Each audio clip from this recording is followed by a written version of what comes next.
Hi, my name is Faraz Majid, and the service manager for My Mississauga Chrysler. Today we'll be talking about why you should change your brake fluid. There's something wrong with your vehicle and you can't quite pin it down. Your car feels right, but the brakes just don't. They're not gripping as they used to.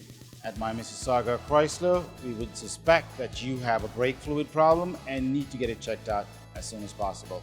What are the 5 signs to look forward to? Well, let's go through each of them, then talk about regular fluid changes.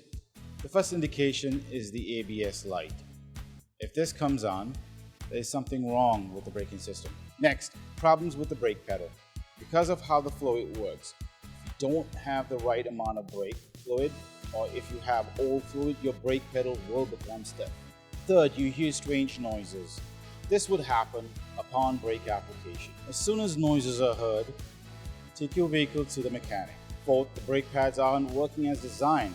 You might hear a grinding sound upon brake application, or you might feel like the brakes are gripping more than what they should. Last indication is a burning smell.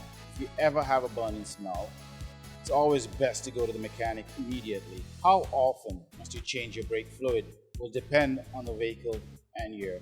Some of the newer vehicles need it less often, whereas older vehicles is needed more often. This is one of the reasons why it is important that you bring your vehicle to a registered dealership like My Mississauga Chrysler. Our mechanics are trained and certified by Chrysler, so they are up to date on the latest needs for your vehicle. It's easy to make an appointment with us. Just visit our website or give us a call. Thank you for watching and have a great day.